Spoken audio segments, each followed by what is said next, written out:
ഭാഗം 4. പത്മപ്രിയ. ദേവൻ മാമ. അല്പം മാറി കിഴക്കുവശത്ത് നിൽക്കുന്ന നെല്ലിമരച്ചോട്ടിൽ നിന്നും മഴയത്ത് പൊഴിഞ്ഞു വീണ നെല്ലിക്കായ്കൾ പെറുക്കിയെടുത്തു വരുന്ന ദേവികയും. കാർത്തിയുടെ ഹൃദയമിടിപ്പിൻ്റെ വേഗതയേറി. ഏട്ടാ, ദേവു ചേച്ചി. അവൻ്റെ കൈത്തണ്ടയിൽ മെല്ലെ വിരൽ കൊണ്ട് തോണ്ടി മീനൂട്ടി. അച്ഛനും അമ്മയും ഉമ്മറത്ത് നിൽപ്പുണ്ട്. കാറിൽ നിന്നും ഇറങ്ങിയ കാർത്തിയുടെയും മീനൂട്ടിയുടെയും അടുത്തേക്ക് അപ്പോഴേക്കും വേഗത്തിൽ വന്നിരുന്നു ദേവിക. ഇന്ന് എന്താണ് 10 മിനിറ്റ് ലേറ്റായത്? രണ്ടാളും കൂടി ഐസ്ക്രീം കഴിക്കാനോ മറ്റോ കയറിയോ? രണ്ടാളെയും സൂക്ഷിച്ചു നോക്കിക്കൊണ്ട് തൻ്റെ ചൂണ്ടുവിരൽ താടിയിൽ മുട്ടിച്ചാണ് ദേവുവിൻ്റെ ചോദ്യം. എനിക്ക് ക്ലാസ് കഴിഞ്ഞപ്പോൾ ഇത്തിരി ലേറ്റായതാണ്. ചേച്ചി എപ്പോൾ വന്നു? ഞാൻ ഉച്ച കഴിഞ്ഞപ്പോൾ എത്തി മീനൂട്ടി. കാർത്തിയുടെ കയ്യിൽ നിന്നും അവൻ്റെ ബാഗ് മേടിച്ചുകൊണ്ട് അവൾ മീനാക്ഷിയോട് പറഞ്ഞു. നീ എന്താണ് ഒരു മുന്നറിയിപ്പുമില്ലാതെ? കാർത്തി മെല്ലെ അവളോട് ചോദിച്ചു. നിങ്ങൾക്കൊക്കെ ഒരു സർപ്രൈസ് തരാൻ വേണ്ടി, അല്ലാണ്ട് പിന്നെ എന്തിനാ? കുറുമ്പോടെ പറയുന്നവളെ നോക്കി അവനൊന്ന് മന്ദഹസിച്ചു. എല്ലാവരും കൂടി അകത്തേക്ക് കയറി. ദേവൻ മാമയും അച്ഛനും കൂടി തൊടിയിലേക്ക് നടന്നു പോകുന്നത് കാർത്തി കണ്ടു. ഞാനൊന്ന് വേഷമൊക്കെ മാറിയിട്ട് വരാം. നീ ചായ കുടിച്ചോ? ഇല്ല, ഏട്ടനും മീനൂട്ടിയും വരാൻ കാത്തു നിൽക്കുമായിരുന്നു. ഞാനിപ്പോൾ വരാം, നീ അങ്ങോട്ട് ചെല്ല്. തടിയിൽ തീർത്ത കോവണിപ്പടികൾ കയറി അവൻ തൻ്റെ മുറിയിലേക്ക് പോയി. വാതിലടച്ച ശേഷം ഓടി വന്നു അവൻ പാതിചാരിയ ജനാലവാതിൽ കുറച്ചുകൂടെ തുറന്നു. തൊടിയിൽ നിന്നും സംസാരിക്കുന്ന അച്ഛനെയും ദേവൻ മാമയെയും അവൻ സസൂക്ഷ്മം നിരീക്ഷിച്ചു. കൂടുതലും സംസാരിക്കുന്നത് ദേവൻ മാമയാണ്. അച്ഛൻ വിഷണ്ണനായി നിൽക്കുന്നു. ദേവൻ മാമ കൈകൂപ്പി തൊഴുതുകൊണ്ട് എന്തൊക്കെയോ അച്ഛനോട് പറയുന്നുണ്ട്. ഇടയ്ക്കിടയ്ക്ക് കണ്ണീരും ഒപ്പുന്നുണ്ട്. തങ്ങളുടെ ഏകമകളെ വേദനിപ്പിക്കരുതേ, അവളെ ഉപേക്ഷിക്കരുതേ എന്നാവും അവൻ ഓർത്തു. അവൻ്റെ ഉള്ളം നീറി. ഗുരുവായൂരപ്പ, എൻ്റെ അച്ഛൻ്റെ മനസ്സ് മാറ്റാൻ നിനക്ക് മാത്രമേ കഴിയൂ.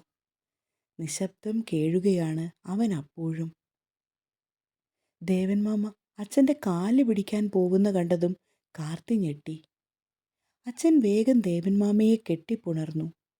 മാമയുടെ തോളിൽ തട്ടി ആശ്വസിപ്പിക്കുകയാണ് അച്ഛൻ. ഈശ്വര, എല്ലാം ഒന്ന് നേരെയായോ?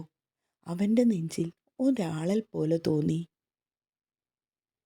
കാർത്തിയേട്ടാ, ഇതെന്തെടുക്കുവാ? വാതിലിൽ ദേവു കൊട്ടി വിളിച്ചു. ഞാനൊന്നും മേല് കഴുകുകയായിരുന്നു ദേവു. വാതിൽ തുറന്നുകൊണ്ട് അവൻ പറഞ്ഞു. അവൾ അകത്തേക്ക് കയറി എല്ലാം ഒന്ന് വീക്ഷിച്ചു. കുറച്ച് പുസ്തകങ്ങൾ എടുത്തിട്ടുണ്ടല്ലേ? ഒക്കെ വായിച്ചു കഴിഞ്ഞതാ? അല്ല ദേവു, ഇതൊക്കെ കഴിഞ്ഞ ആഴ്ച കൊണ്ടുവന്നതേ ഉള്ളൂ.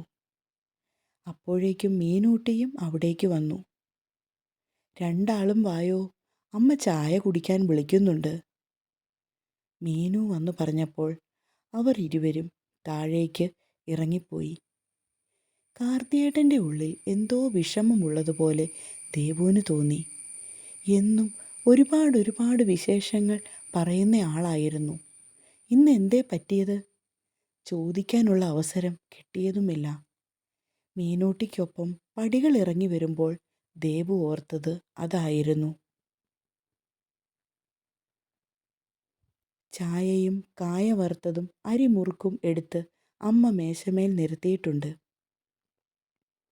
അച്ഛൻ എവിടെ? ദേവു വെളിയിലേക്ക് തലയിട്ടുകൊണ്ട് ചോദിച്ചു. അവർ രണ്ടാളും കൂടി ആ തെക്കുവശത്തേക്ക് ഇറങ്ങിപ്പോയതാ. അച്ഛൻ്റെ കൃഷിയൊക്കെ ഒന്ന് കാണിക്കാനാവും. നീ വന്ന് ചായ കുടിക്കുമോളെ? സീതാമ്മ പറഞ്ഞപ്പോൾ ദേവുവും ഇരുന്നു. ഒപ്പം മീനൂട്ടിയും. കോളേജിലെ വിശേഷങ്ങളൊക്കെ പറഞ്ഞുകൊണ്ട് മൂവരും കൂടി ഇരിക്കുകയാണ്. അച്ഛനാണെങ്കിൽ ദേവൻ മാമയെ ചേർത്ത് പിടിക്കുന്നത് കണ്ടപ്പോൾ കാർത്തിക്കും മനസ്സിലൊരാശ്വാസം തോന്നിയിരുന്നു. എല്ലാം ഒന്ന് കലങ്ങി തെളിയാനാവും എന്നവൻ ഓർത്തു. ചായയൊക്കെ കുടിച്ചു കഴിഞ്ഞ് മീനൂട്ടിയും ദേവുവും കൂടി തെക്കുവശത്തേക്കിറങ്ങി. പൂവാലിപ്പശു പ്രസവം അടുത്ത് നിൽക്കുകയാണ്.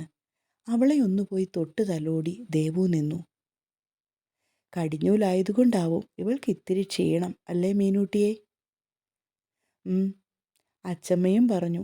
ചേച്ചി ഓർക്കുന്നുണ്ടോ ഇവളുടെ അമ്മയുടെ അമ്മയെ ആദ്യം ഇവിടേക്ക് കൂട്ടിക്കൊണ്ടുവന്നത്? ഉവ്വ്, മിത്രൻ തിരുമേനിയുടെ ഇല്ലത്തൂന്നല്ലേ? അതെ. മൂവാണ്ടമ്മാവിൻ്റെ ചില്ലയിലിരുന്ന് കാക്കകൾ ബഹളം കൂട്ടുന്നുണ്ട്.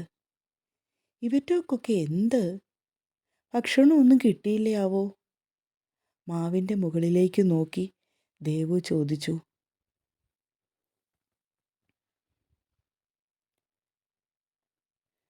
ആ ആഞ്ഞിലിമരത്തിൻ്റെ മുകളിൽ ഒരു കുയിലുണ്ട്. അതിനെ കണ്ടിട്ട് കരഞ്ഞു ബഹളം കൂട്ടുന്നതാണ് ഇവയെല്ലാം, മീനൂട്ടി പറഞ്ഞു. ആഹാ, അതെങ്ങനെ കണ്ടുപിടിച്ചു? കുയിൽ തന്നെയാണോ? ദേവുവിന് സംശയമായി. അതെ ചേച്ചി, ഏട്ടൻ കണ്ടതാണ്. ആ കുയിലമ്മ പാടുമോ മീനു? ഞാൻ കേട്ടിട്ടില്ല ചേച്ചി. അച്ചമ്മ പറഞ്ഞു കഴിഞ്ഞ ദിവസമൊക്കെ ഈണത്തിൽ കൂകി വിളിക്കുന്നുണ്ടെന്ന്. കഴിഞ്ഞില്ലേ രണ്ടാളുടെ സംസാരം? വീട്ടിൽ പോകണ്ടേ മോളെ? പിന്തിരിഞ്ഞു നോക്കിയ ദേവു കണ്ടത് കരഞ്ഞു കലങ്ങിയ കണ്ണുകളുമായി നിൽക്കുന്ന അച്ഛനെയായിരുന്നു. അച്ഛേ, എന്തുപറ്റി? ശബ്ദം അടഞ്ഞതുപോലെ. ദേവു അയാളുടെ കയ്യിൽ പിടിച്ചുകൊണ്ട് ചോദിച്ചു. ഹേയ്, ഒന്നുമില്ല കുട്ടി, നീ വാ, നമ്മൾക്ക് പോകാം. അമ്മ ഇപ്പോൾ വിളിച്ചു വരണില്ലേ എന്ന് ചോദിച്ചുകൊണ്ട്. മറ്റെവിടേക്കോ നോക്കിക്കൊണ്ടാണ് അയാൾ മകളോട് പറഞ്ഞത്. ഈ അച്ഛയ്ക്ക് ഇതെന്തു പറ്റി? ദേവു നെറ്റി ചുളിച്ചുകൊണ്ട് അയാളെ നോക്കിയെങ്കിലും അയാൾ മകളെ നോക്കാതെ നടന്നുപോയി. മോനെ, എന്നാൽ ഞായറാഴ്ച എല്ലാവരും പോയി പെൺകുട്ടിയെ കണ്ടിട്ട് വരട്ടെ അല്ലേ? നല്ല കുട്ടിയാണെങ്കിൽ നോക്ക് കേട്ടോ. മുറ്റത്തു നിന്ന കാർത്തിയുടെ തോളിൽ തട്ടിപ്പറഞ്ഞുകൊണ്ട് അയാൾ തൻ്റെ സ്കൂട്ടർ ഇരിക്കുന്ന വശത്തേക്ക് നടന്നു. അപ്പോഴും അച്ഛനാണെങ്കിൽ കാർത്തിയേട്ടനോട് പറഞ്ഞ വാക്കിൻ്റെ പൊരുൾ തേടുകയായിരുന്നു ദേവു.